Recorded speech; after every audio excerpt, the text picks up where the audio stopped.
राम हरे राम, हरे कृष्णा कृष्णा कृष्णा हरे हरे, हरे राम राम राम हरे। गुरुवे गौरचंद्राय राधिकाय तदालय, कृष्णाय कृष्ण भक्ताय तद्भक्ताय नमो नमः। हरे कृष्णा। सभी भक्तों का हार्दिक अभिनंदन है, स्वागत है। गुरु वैष्णवों की दया से हम लोग भगवत गीता की भूमिका में चल रहे हैं, जिसमें मंगलाचरण के आरंभ में हमने अज्ञान की परिभाषा को देखा। अज्ञान के अंतर्गत 5 चीजें आती हैं। कौन कौन सी? तम, मोह, महामोह, तामस, अंधतमस। इसी के पर्यायवाची शब्द हैं अविद्या, अस्मिता, राग, द्वेष, अभिनिवेश। इन सभी बीमारियों से अगर हम मुक्त होना चाहते हैं तो हमारे पास एक ही ऑप्शन है कि हम गुरु की शरण ग्रहण करें, क्योंकि गुरुदेव भी हैं जो इस अज्ञान का नाश कर सकते हैं। कैसे नाश करते हैं? कोई जादुई छड़ी से नाश करते हैं क्या? कैसे नाश करते हैं इस अविद्या का? भगवत गीता जैसे ग्रंथों के माध्यम से हमें ज्ञान दी करती। भगवत गीता में जो ज्ञान दिया गया वही ज्ञान है, भागवत के अंदर जो ज्ञान दिया गया वही ज्ञान है। संसारी पढ़ना लिखना ये इंफॉर्मेशन है, ये कोई ज्ञान नहीं है। आदमी समझता अपने आप को कि मैं बीबीए कर रहा हूँ भाई, बीबीए करने के बाद मेरे को बहुत बड़ा ज्ञानी बन जाऊंगा, एमबीए करने के बाद और बड़ा ज्ञानी बन जाऊंगा, पीएचडी करने के बाद और बड़ा ज्ञानी बन जाऊंगा। ऐसा नहीं, हम सब अज्ञानी ही बने रहेंगे। इसमें एक ही मात्र रास्ता है कि हम इस परंपरा का आश्रय लें। मंगलाचरण का वर्णन हुआ। मंगलाचरण के बाद प्रभुपाद जी ने गीतोपनिषद के अंतर्गत एक नए अंग्रेजी भाष्य की आवश्यकता क्यों थी आवश्यकता? कौन बताएगा? क्योंकि कोई भी अन्य संस्करण जो आज तक मार्केट में उपलब्ध था कोई प्रामाणिक नहीं था। क्या प्रामाणिकता में कमी थी?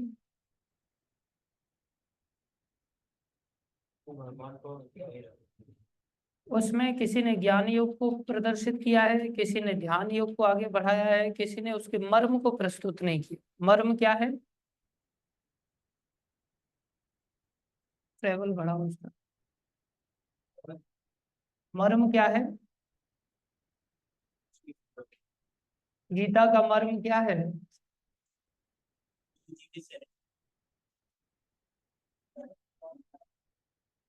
हमें उनकी शरण में जाना है, अर्थात भक्त बनना है। तो गीता का मर्म क्या है? भक्ति। गीता का कोई दूसरा मर्म नहीं है जिसको प्रभुपाद जी जैसे संत समझ सकते हैं। इसलिए प्रभुपाद जी ने इस गीता की विशेषता को बताते हुए वर्णन किया कि इसकी आवश्यकता इसलिए पड़ी क्योंकि अन्य संस्करण कोई प्रामाणिक नहीं थे। चार्ज नहीं है क्या?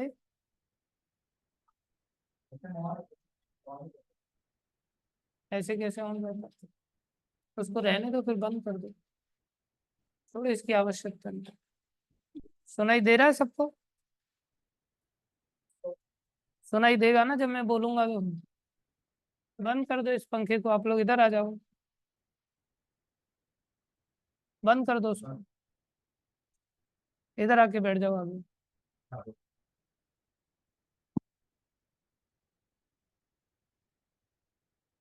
प्रभुपाद जी ने उदाहरण दिया, औषधि भी ली जाती है तो मनमाने ढंग से नहीं ली जाती। औषधि को भी प्रेस्क्रिप्शन करने पर ही प्राप्त किया जाता है। औषधि के ऊपर भी लिखा रहता है, डॉक्टर भी कहता है कि मनमाने ढंग से दवाइयां नहीं लेना। इसी प्रकार जो गीता है ये हमें आचार्यों के परामर्श के अंतर्गत लेनी चाहिए। गीता आदमी अपने प्रयास से पढ़ करके नहीं सीख सकता। अगर कोई व्यक्ति, ये तो गीता की बात है, साधारण संसार में बहुत सारे ऐसे सब्जेक्ट्स हैं, जैसे मैकेनिक्स है, थर्मोडायनेमिक्स है, वाइब्रेशन है, ऐसे ऐसे सब्जेक्ट्स कॉलेजेस में देखे जाते हैं जो कि अंग्रेजी में उपलब्ध हैं किताब के रूप में, और लोगों को अंग्रेजी भी आती है। अंग्रेजी भाषा आने के पश्चात भी किताब होते हुए भी वो समझ में नहीं आता, उसको किसी न किसी से सीखना पड़ता है। ऐसे ही जब भगवत गीता, कोई सोचे मैं संस्कृत का विद्वान बन जाता हूँ, मेरे को भगवत गीता समझ में आ जाएगी, मैं हिंदी अच्छी तरह से सीख लेता हूँ, मुझे को अच्छी तरह से समझ में आ जाएगा, या अंग्रेजी संस्करण है तो मेरे को अंग्रेजी सीख लेता हूँ तो समझ में आ जाएगा, नहीं आएगा, कभी नहीं आएगा। उसको आचार्यों के अनुगत्य ही इस गीता जैसे ग्रंथों को सीखना होगा, समझना होगा। जैसे अर्जुन ने सीखा, तो प्रभुपाद जी ने परंपरा की महिमा बताया। पात्रता क्या है? बोले पात्रता है, क्या पात्रता है? कि भक्त होना चाहिए, मुख्य रूप से क्या होना चाहिए? भक्त होना चाहिए। इसमें ऐसा नहीं सोचना चाहिए कि हमारे पास कोई काम धंधा नहीं है तो भक्त बन जाए। क्या सोचना चाहिए? ये संसारी सो कॉल्ड सर्वश्रेष्ठ के लिए नहीं है, जो मांसाहार मदिरापान जैसे दोषों से भरे पड़े हैं। सूर्यदेव जैसे वरिष्ठ वैष्णवों के लिए है। इसलिए सूर्यदेव जैसे वरिष्ठ महान आत्माओं के लिए भगवान ने सबसे पहले ज्ञान दिया, और उसके बाद ये परंपरा से आगे प्राप्त होता है। राज ऋषियों के लिए, राजाओं के लिए और ऋषियों के लिए ज्ञान है। ऐसे ही छोले बेचने वाले लोगों के लिए ज्ञान नहीं है, एक प्रकार से देखा जाए। लेकिन ये काल के प्रभाव से नष्ट हो गया था, भगवान ने फिर से इसे स्थापित किया। तो हम यहाँ तक सब चीजें समझ चुके थे। अतएव हम देखते हैं कि भगवत गीता का उपदेश अर्जुन को विशेष रूप से दिया गया, क्योंकि अर्जुन भगवान का भक्त, प्रत्यक्ष शिष्य तथा घनिष्ठ मित्र था। प्रत्यक्ष शिष्य। अतएव जिस व्यक्ति में अर्जुन जैसे गुण पाए जाते हैं वो भगवत गीता को सबसे अच्छी तरह समझ सकता है। कहने का तात्पर्य क्या है? प्रभुपाद जी ने बताया था, भक्त को भगवान से प्रत्यक्ष रूप से संबंधित होना चाहिए। ये हम चर्चा कर रहे थे कि भगवान के साथ भक्त का कैसा संबंध होता है? प्रत्यक्ष संबंध होता है। संबंध दो तरह के होते हैं, एक अप्रत्यक्ष होता है, एक प्रत्यक्ष होता है। जैसे तुम्हारा भाई के साथ कैसा संबंध है? बोलो, डायरेक्ट है या इनडायरेक्ट है? तेरे माता पिता के साथ कैसा संबंध है? डायरेक्ट है। ऐसा नहीं कि माँ को माँ कहने के लिए इसको घूम फिर करके जाना पड़ेगा। पिताजी के साथ सीधा संबंध है, माँ के साथ सीधा संबंध है, भाई के साथ सीधा संबंध है। दूसरे भी भाई होते हैं, ये मेरे गांव के नाते से चचेरा भाई लगता है, तो वो कौन सा संबंध हो गया? इनडायरेक्ट संबंध, अप्रत्यक्ष संबंध। ये मेरी चचिया सास है, ये मेरा फूफिया ससुर है। ऐसे दुनिया भर के संसार में संबंध पाए जाते हैं, वो वाया वाया पाए जाते हैं। लेकिन भगवान के साथ जो भक्त होता है उसका कैसा संबंध होता है? बिल्कुल सीधा संबंध होता है। अब देखो कितनी बड़ी बात प्रभुपाद जी यहाँ बता रहे हैं। ज्यों ही कोई भगवान का भक्त बन जाता है, त्यों ही उसका सीधा संबंध भगवान से हो जाता है। यह एक अत्यंत विशद विषय है, लेकिन संक्षेप में यह बताया जा सकता है कि भक्त तथा भगवान के मध्य कौन से सीधे संबंध हो सकते हैं। बोले वो 5 प्रकार के संबंध होते हैं। पहला संबंध, कोई निष्क्रिय अवस्था में भक्त हो सकता है। कोई निष्क्रिय अवस्था में भक्त, जैसे ध्रुव महाराज, नहीं, जैसे शांत रस के भक्त। जैसे ऐसे नहीं कि जैसे ये सोता रहता है, उदाहरण के लिए सोता नहीं, उदाहरण दे रहा हूँ। बोले निष्क्रिय भक्तों की कैटेगरी में है, जो बेड तोड़ते रहते हैं आश्रम में आने के पश्चात। बोले वो कौन से? बोले निष्क्रिय भक्त हैं भाई हम, हमारा भी सीधा संबंध है। क्या संबंध है? सपने में भगवान की सेवा करते हैं। ऐसा नहीं, निष्क्रिय संबंध है, जैसे गायों का भगवान के साथ संबंध है। भगवान के साथ उस प्रकार का आदान प्रदान नहीं जिस प्रकार का हम लोग करते हैं। जैसे वृक्षों का, वृंदावन के वृक्षों का भगवान के साथ सीधा संबंध है, निष्क्रियता के आधार पर। जैसे हम मकान में रह रहे हैं तो मकान का हमारे साथ संबंध है, तो मकान का सक्रिय संबंध है, निष्क्रिय संबंध है? निष्क्रिय संबंध, खड़ा है अपनी जगह पर मकान, लेकिन फिर भी वो हमारे साथ कनेक्टेड है। ऐसे जो धाम है, धाम का भगवान के साथ कैसा संबंध है? निष्क्रिय संबंध है। जैसे गिरिराज जी जैसे पर्वत आदि हैं, इन सभी का कैसा संबंध है? निष्क्रिय संबंध। तो सब शांत रस के अंतर्गत संबंध पाए जाते हैं। यहाँ से हम देख सकते हैं ये शांत रस का संबंध है। दूसरा, सक्रिय अवस्था में संबंध भक्त का हो सकता है। सक्रिय मतलब सेवा करने वाला। इसमें क्या है, ममत्व की बुद्धि और ज्यादा है, ममता थोड़ी अधिक है, जिसमें कि कोई व्यक्ति दास बन करके भगवान की सेवा करता है, भगवान को स्वामी मानता है।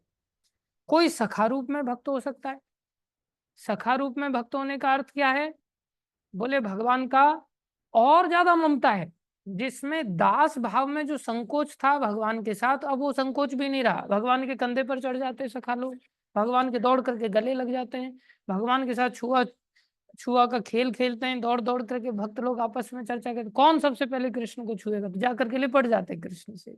तो उसमें कोई संकोच नहीं, उसमें क्या और प्रेम है।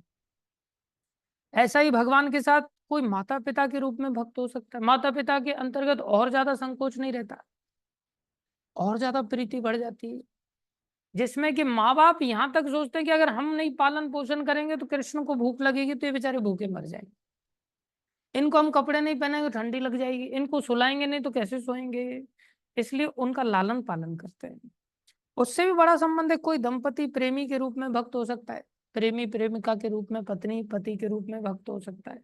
इस प्रकार से भगवान के साथ यहाँ प्रभुपाद जी लिख रहे हैं, केवल ग्वाल वालों का, गोपियों का, गायों का, जो ब्रज में रह रहे हैं उनका ही ऐसा संबंध नहीं है,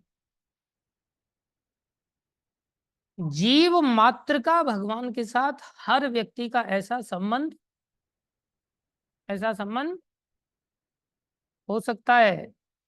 ऐसा संबंध नहीं, ऐसा संबंध है, हो सकता है नहीं। इन 5 प्रकार के संबंधों में से किसी न किसी का कोई न कोई भगवान के साथ नित्य शाश्वत संबंध है, प्रत्यक्ष संबंध है, सीधा सीधा संबंध है भगवान के साथ। ऐसा नहीं कि हम संबंध बना सकते हैं। जब बना सकने की बात आती है ना, तो आदमी सोचता है कौन सा वाला बनाऊं। दास वाला तो ठीक नहीं लग रहा है। दास में तो हनुमान जी खाली ऐसे ही झुक करके बैठना पड़ेगा, फिर ऊपर से पहाड़ जैसे उठा के लाने वाले काम करने पड़ेंगे, इसलिए ये वाला तो ठीक नहीं लग रहा है। कौन सा वाला ठीक लग रहा है, बोले पत्नी वाला। नहीं, मैं पुरुष हूँ, मैं पत्नी कैसे बनूंगा भगवान का। प्रेमिका वाला, ऐसे कैसे मैं गर्लफ्रेंड बन जाऊंगा भगवान की, नहीं नहीं। और वो कई सारी गर्लफ्रेंड है उनकी, मेरा नंबर पता नहीं कब आएगा, बातचीत हो पाएगी नहीं हो पाएगी, मेरे को इन्फीरियरिटी कॉम्प्लेक्स सताएगा, मेरे को जलन होगी बहुत ज्यादा, कठिन हो जाएगा जीना। एक काम करते हैं, सखाई ठीक है, कंधे पर तो चढ़ जाएंगे कम से कम, माल टाल खाने को मिलेगा, एक साथ लूटने को मिलेगा, चोरी करने को मिलेगा, गोपियों के घर जाएंगे, कृष्ण की भी गोपियां अपनी भी गोपियां हो जाएंगी 2-4, वहां केवल गोपी बन के कृष्ण से प्रीति करनी पड़ेगी, प्रेम करना पड़ेगा। सखा वाला ठीक है, इसलिए व्यक्ति सोचे चलो मैं मधु सखाई बन जाता हूँ।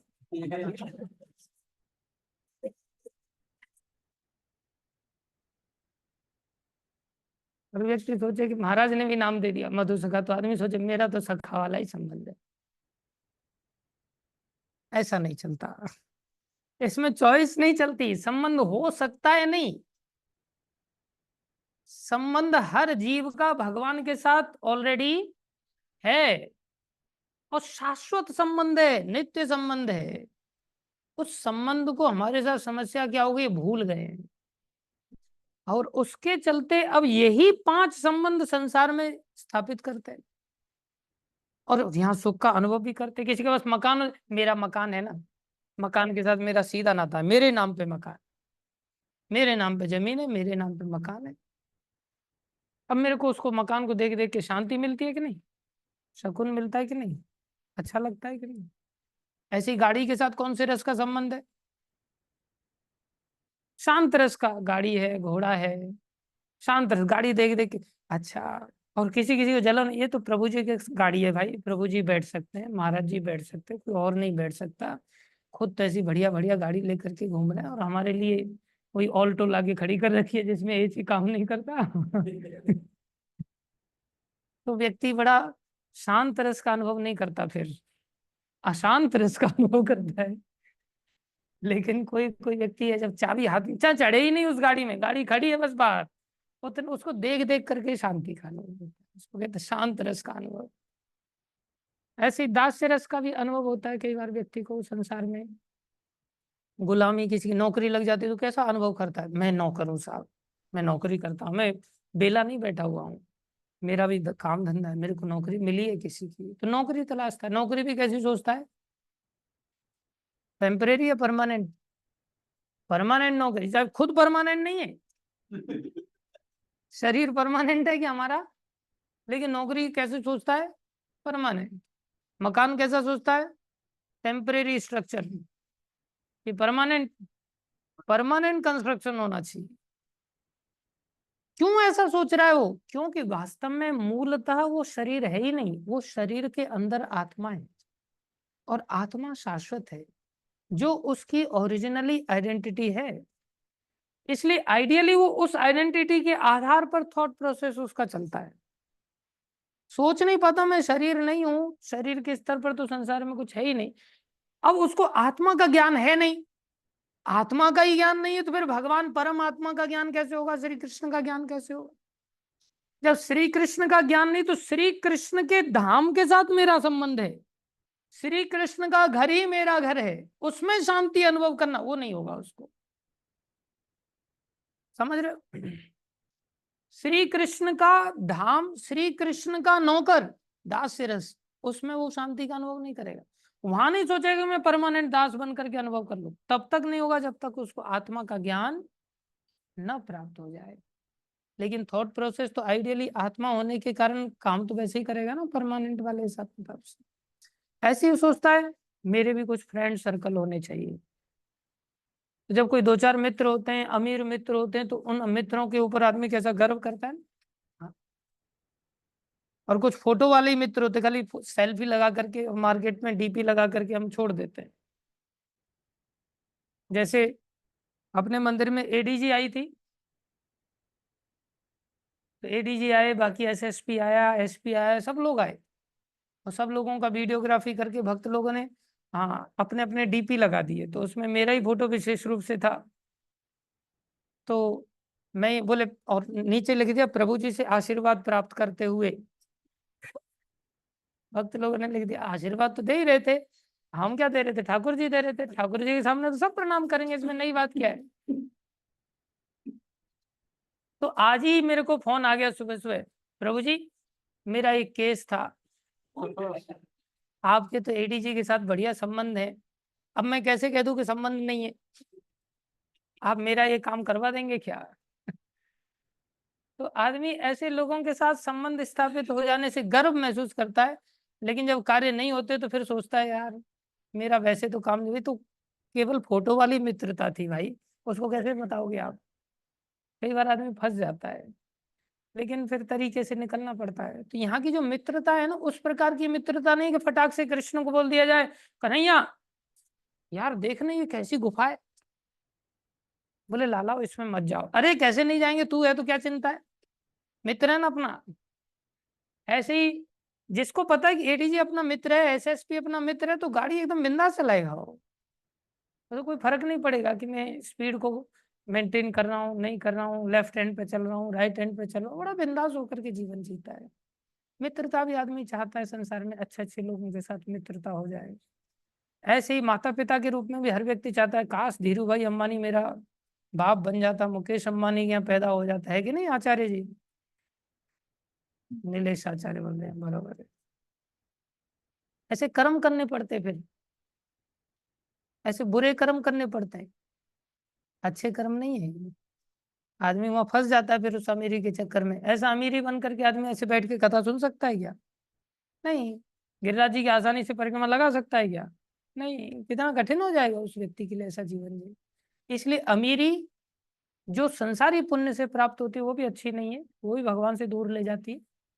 गरीबी जो संसारी पाप कर्मों से प्राप्त होती है वो भी भगवान से दूर ले जाती है। लेकिन भक्त लोग भक्ति मार्ग में जो आते हैं, वो जो भक्ति से निष्काम कर्म से जो पुण्य प्राप्त करते हैं, वो अमीरी हो तो भी भगवान से मिलाती है, गरीबी हो तो भी भगवान से मिलाती है। सुदामा जी कितने गरीब हैं लेकिन भगवान के जीवन में, भगवान की भक्ति में उनको बाधा थोड़ी हुई। निष्काम कर्म वाले, हमें भक्ति वाले कार्य करने चाहिए। तो इस प्रकार से भक्तों के साथ 5 प्रकार के संबंध होते हैं। अर्जुन का कृष्ण से संबंध सखा रूप में था। निसंदेह इस मित्रता सख्य भाव, ध्यान दें, इस मित्रता सख्य भाव तथा भौतिक जगत में पाई जाने वाली मित्रता में आकाश पाताल का अंतर है। इसलिए हम सोचे भगवान के साथ सखा वाला ही ठीक है। क्यों ठीक है? हमें चढ़ने को मिलेगा। ये संसारी दृष्टिकोण है, ये भौतिकतावाद का दृष्टि। दिव्य साक्ष्य कैसा होता है हमें अनुभव ही नहीं है। हम तो सखा बनकर के दूसरे से संसार में लाभ लेना चाहते, और दिव्य साक्ष्य के अंदर क्या होता है? दूसरे को लाभ देना। जैसे भगवान सखा बनकर के, भगवान होकर के अर्जुन को योद्धा के स्तर पर बिठा के रखा, जबकि खुद योद्धा नहीं है क्या? कितने बड़े योद्धा है संसारी दृष्टि से भी देखे तो। और खुद क्या कर रहे हैं? सारथी बन रहे। अर्जुन के घोड़ों को सहला रहे हैं, उनको खुजली कर रहे हैं। जब जयद्रथ का पीछा करते करते अर्जुन का रथ अचानक से रुक गया और अर्जुन सूर्यदेव की ओर देख रहा है और इधर भगवान कृष्ण की ओर देख रहा है, बोले केशव सूर्यास्त होने को है, जयद्रथ नहीं मारा जाएगा, मेरे को सावधानी लेनी पड़ जाएगी अग्नि समाधि। अपने रथ क्यों रोक दिया? बोले भैया मैंने नहीं रोका, घोड़े नहीं जा रहे हैं आगे। बोले घोड़े क्यों नहीं जा रहे? बोले तुम्हारे घोड़े थक गए। अच्छा क्या किया जाए? बोले इनको थोड़ा सा खुजली करने की आवश्यकता है, इनको कुछ खिलाना पिलाना पड़ेगा, इनको थोड़ा विश्राम देना पड़ेगा। तुम एक काम करो, बाणों का कवच बनाओ। तो उन्होंने बाणों का कवच बना रहे हैं और इधर कृष्ण नीचे उतर रहे हैं, और नीचे उतर के जो घोड़ों ने लीद की है ना, जो गाय गोबर करती है, ऐसे घोड़े भी घोड़र करते होंगे कुछ ना कुछ। गाय के मल को गोबर कहते हैं, घोड़े के मल को घोड़र कहते होंगे, फिर लीद कहते हैं। लीद को भगवान उठा रहे हैं अपने हाथों से और साफ कर रहे हैं। वो एरिया पूरा साफ किया भगवान ने। फिर खरेरा से उनको खुजाया जाता है अपने हाथों से, कोमल हाथों से भगवान ने खुजाया, उनके पैर दबाए, घोड़ों के पैर दबाए। अब भगवान ऐसे मित्र बन करके सेवा करें, बल्कि द्वारकाधीश है। अर्जुन वनवासी होकर के भटक रहे थे उस समय में जब सहायता मांगी। उस समय तक तो राजपाट भी नहीं था, और भगवान द्वारकाधीश होकर के घोड़ों, ये दिव्य मित्रता है।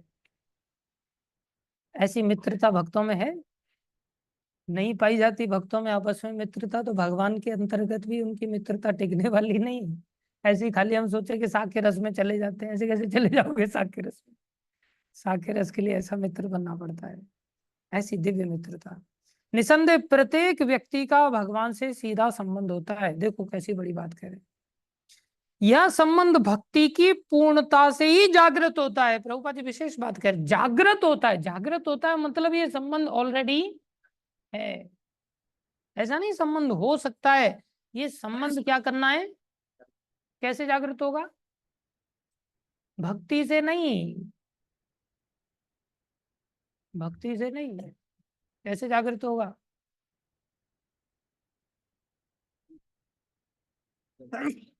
भजन करने से। कैसे जागृत होगा? भक्ति से कैसे जागृत होगा? भक्ति की पूर्णता से। देखो वो किताब पढ़ने लगी अच्छी तरह से।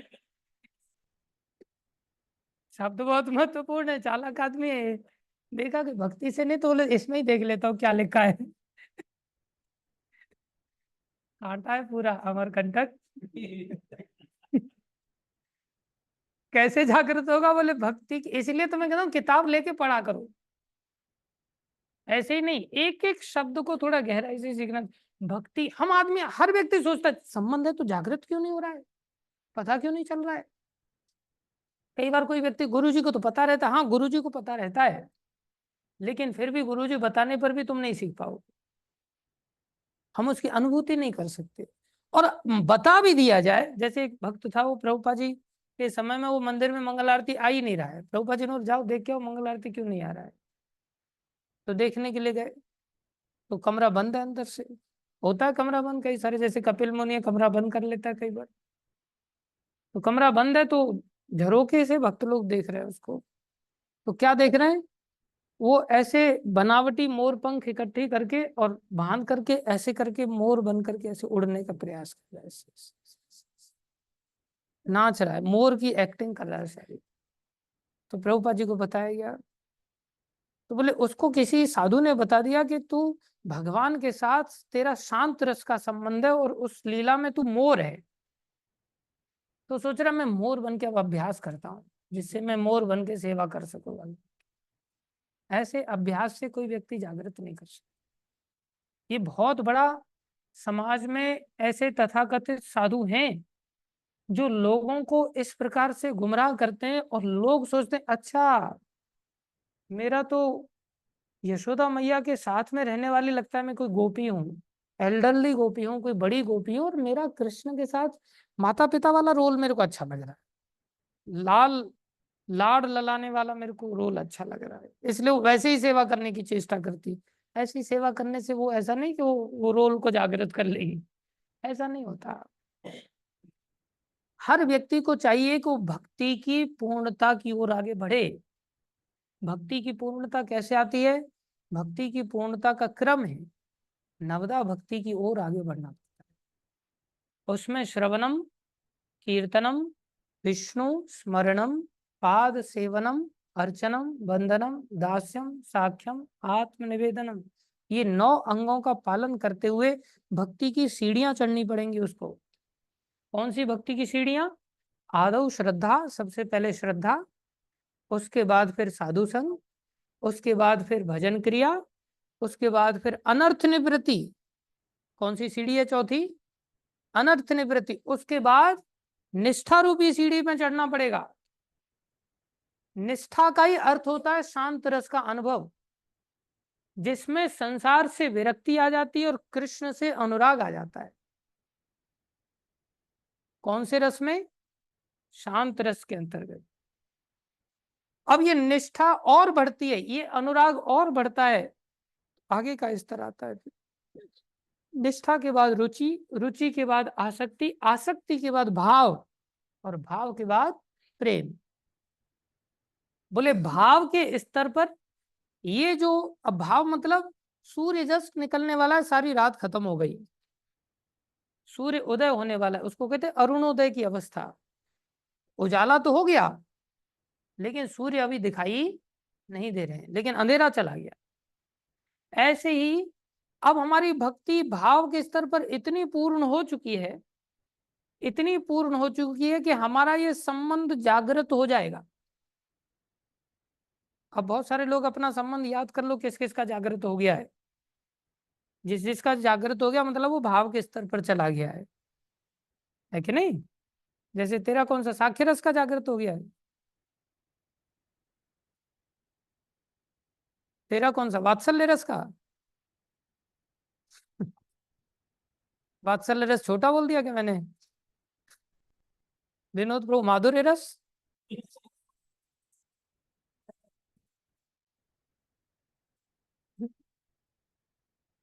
तो ऐसा नहीं है, किसी का भी कोई संबंध जागृत नहीं हुआ है, अभी हम अनर्थ निवृत्ति के चक्कर में झोले खा रहे हैं। अभी तो दिल्ली बहुत दूर है। भाव के स्तर पर अंधकार दूर हो गया, जो हम संबंध को भूले हुए तो याद आ जाएगा, लेकिन फिर भी जागृत तो हो गया है लेकिन अनुभव में नहीं आएगा। ये एहसास हो जाएगा कि मेरा भगवान के साथ ये संबंध है, लेकिन प्रैक्टिकली आदान प्रदान जब तक प्रेम का स्तर नहीं आ जाएगा तब तक भगवान के साथ आदान प्रदान नहीं होगा। ये ध्यान देने वाली बात है।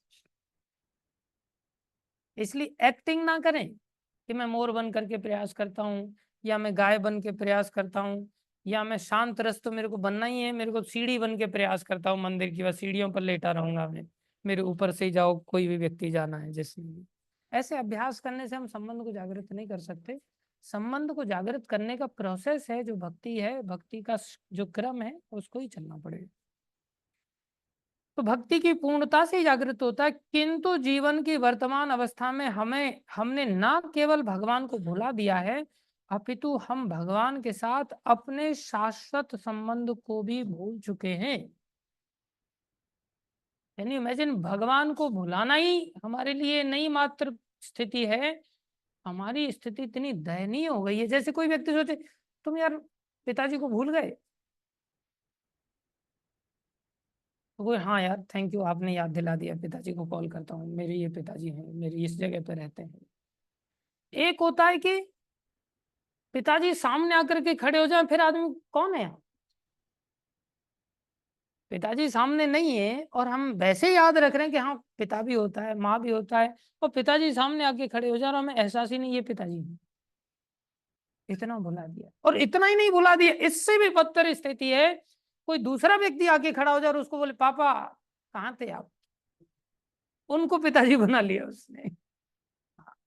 भगवान को ना केवल भूलना, भगवान के साथ नाते को भी भूलना, नाता ही नहीं भूल रहे, दूसरे लोगों से नाता जोड़ बैठे हैं, और उस नाते को सच मान करके उस नाते के दबाव में आप काम कर रहे हैं। भगवान कह रहे हैं तू मेरी संतान है, अहम बीज प्रदा पिता, अहम सर्वस्व प्रभु। भगवान ने कौन सी जगह नहीं कहा सब कुछ मुझसे ही उदय हुआ है, सबका बीज देने वाला पिता मैं ही हूँ।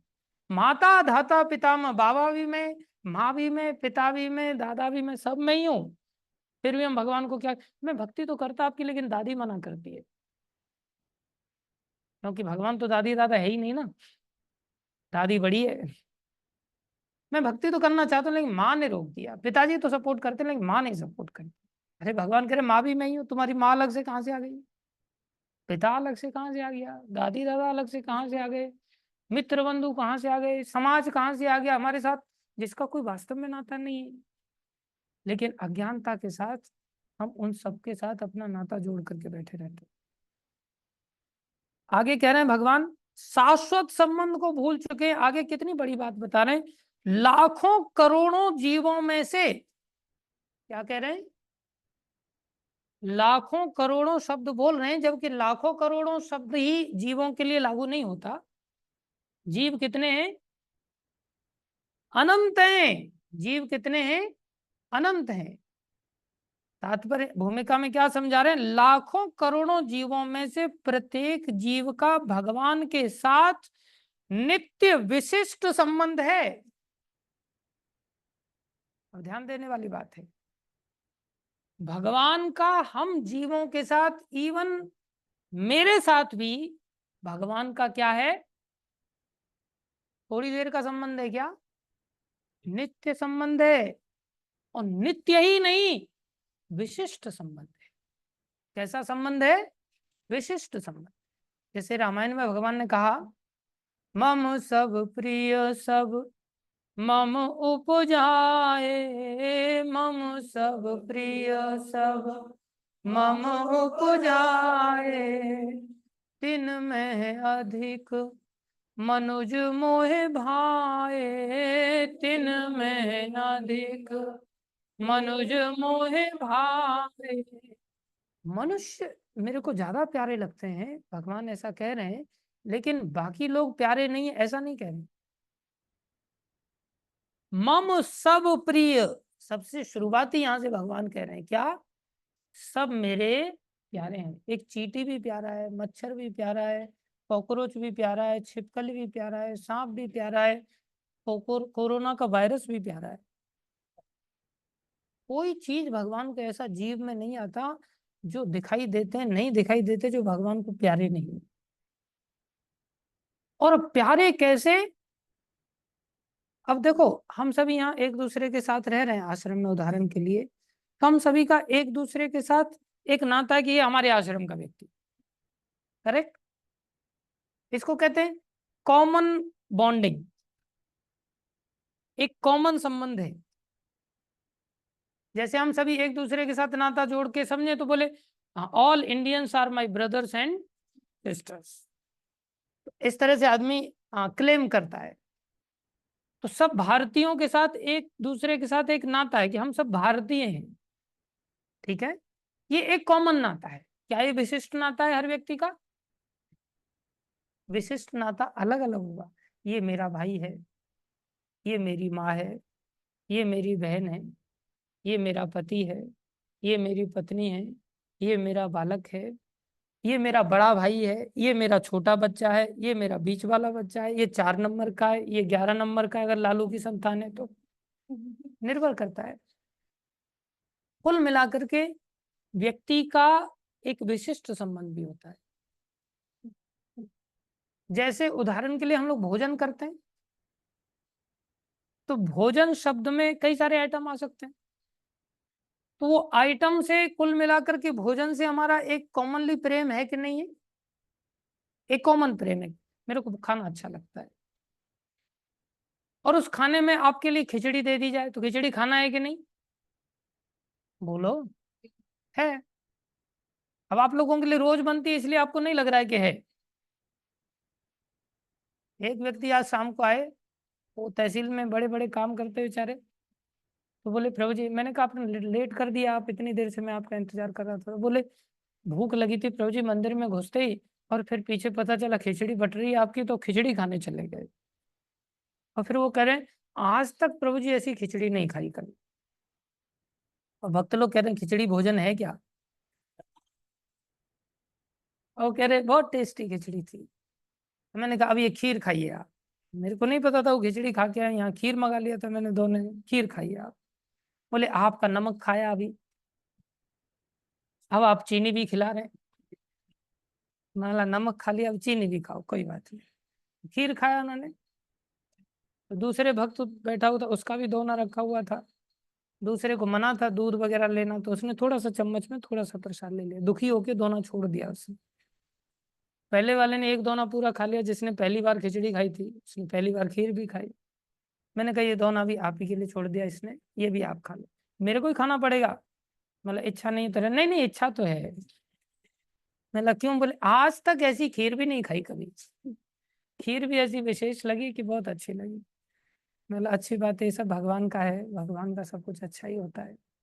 लेकिन हम रोज खाते हैं खिचड़ी, इसलिए हमको खिचड़ी से वो प्रेम नहीं, कॉमनली प्रेम होता है, कॉमन संबंध, विशिष्ट संबंध उसने फील किया, हमने विशिष्ट संबंध नहीं फील कर। तो हम क्या चाहते हैं, इसके साथ अचार और मिल जाता ना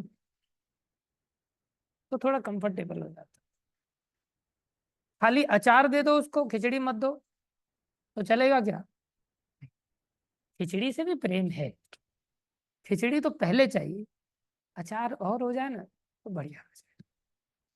फिर अचार भी दे दिया, अब पड़ोस में कोई पापड़ बांट रहा है और उसको ना दे कोई पापड़, तो उसको लगे मेरा पापड़ से भी विशिष्ट संबंध है,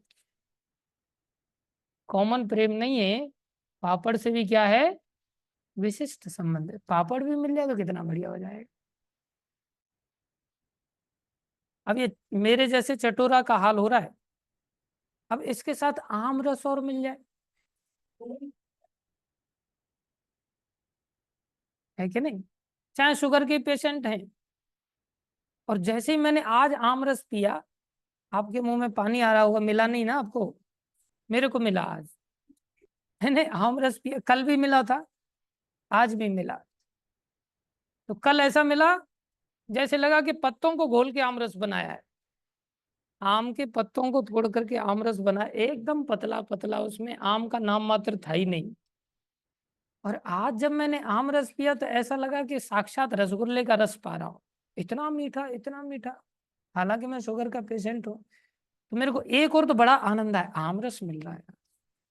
और एक और लगा कि यार ये कुछ ज्यादा ही मीठा लग रहा है, लगता है चीनी डाली है इसमें, नेचुरल आम की मिठास इतनी नहीं है। तो एक भक्त बोला नहीं नहीं प्रभु जी, माता जी ने बनाया केवल आम ही आम है, चीनी नहीं डाला। तो और खुशी मिली, आम इतने मीठे।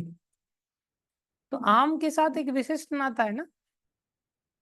लेकिन जब पी लिया तब पता चला दूसरे भक्त ने बनाया था और चीनी डाली थी। तब थोड़ा सा दुख लगा कि अरे यार चीनी फालतू में खा ली। लेकिन चलो वैसे तो देते नहीं खाने के लिए, आज ऐसे ही मिल गई खाने के लिए, चलो अच्छी बात है, जो भी हुआ अच्छा ही हुआ, क्या कर सकते। ठाकुर जी की इच्छा भाग्य में लिखी थी, आने को मिली थी। इसको कहते हैं एक विशिष्ट संबंध। क्या कहते हैं? विशिष्ट संबंध। अब केवल आम रस की बात नहीं हो रही है, आम का मुरब्बा भी मिल जाता, हरी मिर्च घी में फ्राई की हुई मिल जाती, अब ऐसे थोड़ा सा सेव भी मिल जाता तो आइटम बढ़ाते चलो। एक भी आइटम के लिए मन मना करेगा क्या? चटोरा व्यक्ति के लिए पूरा कमरा भी भर दोगे ना तो सोचेगा खाने की ताकत का, मैं थोड़े खाए, बोले बाकी अलमारी में रख दो कल खाऊंगा, वापस मत लेके जाना। होता है ना ऐसा? उसको कहते हैं उस व्यक्ति का चटोरा होने के नाते हर भोजन के आइटम से एक विशिष्ट, क्यों विशिष्ट संबंध है? क्योंकि वो आइटम अपने आप में विशिष्ट है। ऐसे ही भगवान श्री कृष्ण का हम सब जीवों के साथ, किसके साथ? सब जीवों के साथ एक विशिष्ट संबंध है। क्यों है? क्योंकि भक्तों में एक विशिष्ट स्वाद है। हाँ, क्योंकि हम विशिष्ट हैं। हम सबके अंदर एक यूनिक टेस्ट है, एक यूनिक टेस्ट। अगर हम किसी भक्त को अपने व्यवहार से भगवान से दूर अगर भेज रहे हैं तो भगवान को कितना खटकेगा, ये अचार को दूर ले जा रहा है मेरे से। कोई भक्त दिखाई देगा ये खीर को दूर ले जा रहा है, ये संदेश को दूर ले जा रहा है, हाँ ये कांटे को दूर ले जा रहा है। कांटा भी विशेष है भगवान के लिए, कांटा भी आनंदित करता है। कोई मिर्ची को दूर ले जा रहा है ऐसा भी सोच सकता है। अब मैं ऐसे हाथ कर रहा हूँ इसका मतलब ये नहीं कि तू मिर्ची है, तुम मिर्ची नहीं हो सकता, तुम करेला है पूरा। हाँ करेला भगवान का फेवरेट है, तेरे को पता ही होना चाहिए इस बात को लेकर के। ये लोग हंस सकते हैं तेरे ऊपर लेकिन भगवान को करेला प्रिय है। राधा रानी को जैसे अरबी प्रिय है ऐसे कृष्ण को करेला प्रिय है, तो दुखी मत होना अपने को लेकर के। करेला फ्राई किया था इसने, करेला तो करेला ही फ्राई करेगा और क्या करेगा। खैर, तो ध्यान दें हम सभी। कोई व्यक्ति कहे ये डॉक्टर साहब मेरे को बहुत दुखी करते हैं, प्रभु जी इनको कुछ समझाओ। नहीं, इनके अंदर विशेष स्वाद है, आपके चखने के लिए नहीं है, कृष्ण की चखनी। हम सबको ध्यान रखना चाहिए कि जीव मात्र के अंदर एक विशिष्ट स्वाद है, इसलिए जीव मात्र को भगवान की सेवा में लगाने की चेष्टा करनी चाहिए। सबका सम्मान करना सीखना चाहिए, चाहे फिर वो सोनू प्रभु हों या नीलेश आचार्य हों या फिर कुलदीप है, हाँ, चाहे फिर वो कुलदीप हो। फिर हो सकता है ये लोग सेवा को भूल गए तो आचरण थोड़ा सा हो सकता है गलत हो। जैसे मैं यहाँ से जा रहा था कुसुम सरोवर की ओर, वहां एक व्यक्ति सिगरेट फूक रहा था, बीड़ी फूक रहा था। क्या हुआ? वो मेरे को बोला, मेरे को देख लिया कन्फेशन दे दिया था। आपको कन्फेशन दिया ना, मेरे को थोड़ी दिया। हम मेरे को भी दिया, खाली कान पकड़े थे ऐसे। तो हो जाता है ऐसा कि व्यक्ति बेचारा भटक गया है तो उसको क्रोध कर सकते हो, आप पिटाई लगा सकते हो, डांट लगा सकते हो। इसका अर्थ ये नहीं कि आपका क्रोध उसको दूर ले जाने के लिए, उसकी पिटाई दूर ले जाने के लिए, उसको डांट फटकार दूर ले जाने के लिए, आंख दिखाना दूर ले जाने के लिए। अगर दूर ले जाने के लिए तो फिर ठीक नहीं। और अगर आपने उसको प्रेम से समझाया, कई बार प्रेम से समझाया, फिर भी नहीं मान रहा है तो अच्छी तरह से तमाचे जड़ दो, डंडे जड़ दो, उसको झाड़ दो अच्छी तरह से, बेइज्जती करो उसको, साम दाम दंड भेद, जैसे लक्ष्य अंदर पता होना चाहिए कि मेरा काम है इसको कृष्ण की सेवा में ला। ऐसी घृणा मत करो उस व्यक्ति से, तू इतना गिरा हुआ है चल भाग यहाँ से, तो किसी काम का नहीं। ऐसी घृणा किसी भी दशा में, ये भगवान नोट करते हैं कि ये हृदय में क्या सोच करके इसके साथ व्यवहार करता है। और अगर कोई व्यक्ति हित का सोच करके ऐसा व्यवहार करता है, लेकिन उसमें भी अधिकार होना चाहिए, ये नहीं कि बिना अधिकार के डंडाल, प्रभु जी आपने बोला था हित का करना चाहिए तो मैंने ठोक दिया उसको। अरे अधिकार तुम्हें दिया गया क्या ठोकने का? तुम्हें प्यार करने का अधिकार दिया, तुम प्यार करो। झाड़ने का, ऊंची आवाज में बोलने का गुरु जी को अधिकार है तो गुरु जी उसका सुधार करें। तुम अपना ठेका पहले अपना लो ना, तुम सुधर जाओ फिर दूसरे को सुधारने की चेष्टा। ये बहुत ध्यान रखने वाली बात। देखो कितना बड़ा सिद्धांत। गीता को शुरुआत करने से पहले प्रभुपाद जी कितनी सरल भाषा में इस बात को समझा रहे हैं कि हमारी स्थिति क्या है और हमारा लक्ष्य क्या होना चाहिए। हम संसार में जिन संबंधों की तलाश में रात दिन भटकते रहते हैं और संबंधों को आए दिन तोड़ तोड़ के नए नए संबंध स्थापित करने की चेष्टा करते हैं, क्या कोई भी व्यक्ति हो सकता है जीवन भर किसी ने गृहस्थ निभा लिया हो, लेकिन क्या वो वास्तव में संतुष्ट हो जाता है? कोई संतुष्ट नहीं। आखिरी दशा गृहस्थ जीवन की इतनी विकृत हो जाती है कि पत्नी कहती है, हे भगवान इसको उठा लो, और पति कहते प्रभु इसको उठा लो। शकल देखना भी एक दूसरे की नहीं चाहते। आजकल तो बहुत तेजी से ये स्थिति पैदा हो जाती है, डाइवर्स बहुत पहले ही हो जाता है और संबंध पे संबंध बदलते चले जाते हैं। लेकिन किसी को ये ज्ञान नहीं है कि हमारी सारी समस्याओं का समाधान कृष्ण के साथ संबंध स्थापित करने से हो जाएगा। इसलिए हमारे जीवन का जो लक्ष्य है वो कृष्ण से नाता जोड़ना होना चाहिए। हमारे जीवन का जो हेतु है, हमारे जीवन का जो गोल है, वो कृष्ण के साथ संबंध जोड़ना है। ये कोई बताता है? किसी को पता ही नहीं कि हमारे जीवन का लक्ष्य क्या है। सारा संसार भ्रमित होकर के खाली भटक रहा है और कहीं उसको संतुष्टि नहीं प्राप्त हो सकती। इसलिए प्रभुपाद जी ने यहाँ बताया कि अरे अजामिल के साथ भी भगवान का विशिष्ट संबंध था। अगर संबंध नहीं होता तो भगवान उसके लिए विष्णु दूत क्यों भेजते? बताओ। जब अजामिल के साथ भगवान का विशिष्ट संबंध है, अजामिल से भी भगवान को कुछ चाहिए। बृहद भागवतामृत में गोप कुमार की कथा बड़ी सुंदर वर्णन आती है। उसमें गोप कुमार भक्ति करने लग जाते हैं भक्तों के सानिध्य से, और अंत में वो गोलोक धाम को जब पहुंचते हैं तो भगवान फूट फूट करके उनसे मिलने के लिए रो रहे हैं, जबकि भगवान के पास किसी चीज की कमी थोड़ी। और भगवान को ऐसा रोता हुआ देख करके गोप कुमार समझ पा रहे हैं कि भगवान का साधारण संसार में कॉमन प्रेम तो है ही, लेकिन भगवान एक एक जीव के लिए उस प्रेम के कारण, उस स्वाद के कारण जो उसी जीव से मिलेगा, किसी और से मिलेगा ही नहीं, उसके लिए भगवान लिटरली रोते हैं। और इतना रोते हैं, इतना रोते हैं, इतना रोते हैं कि भगवान मूर्छित हो जाते हैं।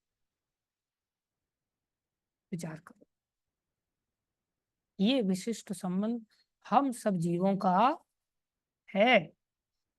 इसको क्रिएट नहीं करना है, बाई डिफॉल्ट है। और उसमें इतना आनंद है कि दास्य रस हो, शांत रस हो, साख्य रस हो, वात्सल्य रस हो, माधुर्य रस हो, किसी भी प्रकार का कोई भी संबंध में भक्त इंटरचेंज भी नहीं करना चाहता। इस संसार में तो एक संबंध से आपूर्ति होती नहीं। ये नहीं कि मैं बेटा हूं तो बस बेटा बन गया, अब मेरे को पति बनने की जरूरत है ही नहीं। यहाँ तो सारे संबंध भी प्राप्त होने पर संतुष्टि नहीं मिलती।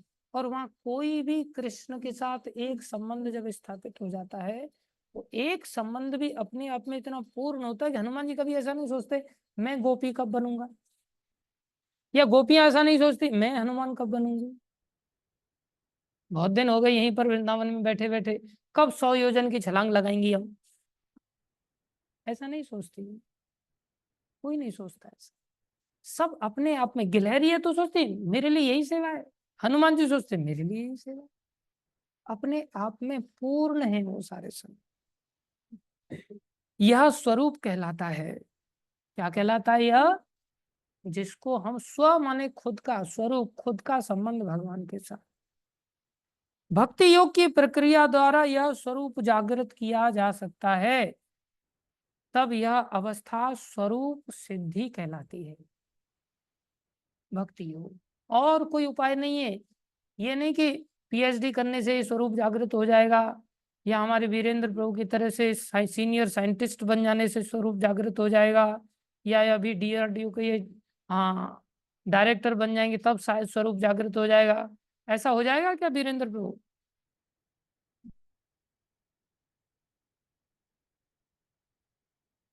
कहाँ चले गए वीरेंद्र प्रभु हमारे? ऐसा हो जाएगा कि आप अनम्यूट करके अपने आप को बता सकते हैं, मेरे को भी पता चले कि नहीं प्रभु जी, बिल्कुल नहीं हो पाएगा। हाँ। तो आप फिर ये सीनियर साइंटिस्ट वाली लाइन को बहुत ज्यादा कस के मत पकड़ना, भक्ति वाली लाइन को कस के पकड़ लेना, ठीक बिल्कुल है? प्रभु जी, ढीला छोड़ रखा है बिल्कुल। ढीला छोड़ दे। डीआरडीओ का डायरेक्टर बनने का प्रोग्राम तो नहीं है ना? ना प्रभु जी, बिल्कुल भी नहीं। चलो बहुत अच्छी बात है। हमारे गौड़ीय वैष्णव प्रभु बहुत कुछ पाना चाहते हैं, ऐसा लगता है पूरा विकास नगर के साथ साथ देहरादून का भी इंचार्जशिप ले लेना चाहते हैं कंपनी का पूरा। गौड़ीय वैष्णव प्रभु इससे स्वरूप सिद्धि जागृत होने वाली नहीं है, आप मानो या मत मानो, समझ रहे हैं। लेकिन ब्रज मंडली माता पता नहीं समझा ही नहीं पा रही है आपको इस रहस्य को। चलो, यह स्वरूप सिद्ध अवस्था कहलाती है। दिव्या जुड़ी थी, अभी दिखाई नहीं दे रही है। भक्ति योग की प्रक्रिया द्वारा स्वरूप सिद्ध, हाँ, स्वरूप सिद्ध अवस्था कहलाती है। यह स्वरूप की अर्थात स्वाभाविक तथा मूलभूत स्थिति की पूर्णता कहलाती है। ये हमारी नेचुरल पोजीशन है, ये हमारी मूलभूत अवस्था है। अतएव अर्जुन भक्त था और वह भगवान के संपर्क में भिन्न रूप में था, मित्र रूप में था। अर्जुन का कौन सा संबंध था? मित्र रूप का। उनकी ये स्वरूप जागृति थी, इसलिए भगवान के द्वारा इस ज्ञान को वो सीख पाए, समझ पाए। इसलिए गीता को समझने के लिए एकमात्र योग्यता चाहिए, वो है भक्ति। क्या है? प्रभुपाद जी आगे लिख रहे हैं, हमें इस बात पर विशेष ध्यान देना चाहिए कि अर्जुन ने भगवतीता को किस तरह ग्रहण किया। अर्जुन की तरह ही हम भी ग्रहण कर सकते हैं। अब इस बात को कल बताएंगे। आज के लिए इतना ही। धन्यवाद सभी भक्तों का धैर्यपूर्वक श्रवण करने के लिए। तो स्वरूप सिद्धि की चर्चा हुई, आज विशिष्ट संबंध की चर्चा हुई।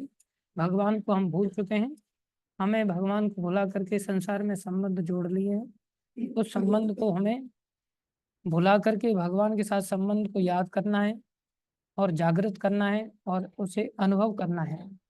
वो भक्ति से होगा, बिना भक्ति के नहीं हो सकता। हम सब भक्ति में लगे। भक्ति की सबसे पहली क्रिया है सुनना। जब हम कथा सुनते हैं तो इससे भक्ति की क्रिया चालू हो जाती है। कथा नहीं सुनते तो भक्ति की क्रिया चालू नहीं होती। भक्ति की शुरुआत सबसे पहले श्रवण से ही होती है। इसलिए नित्य प्रति सभी ऐसे ही श्रवण किया करें। और मेरा आप सभी से अनुरोध है, आप प्रभुपाद जी की इस गीता को समझाने में दूसरों को भी निमित्त बनिए, दूसरों को भी कनेक्ट करने की चेष्टा किया कीजिए। आधा एक घंटा जुड़ना होता है तो सबको जोड़ने का प्रयास करो, फिर ये दोबारा मौका नहीं मिलेगा उन लोगों को पढ़ने का। ठीक है? हरे कृष्णा।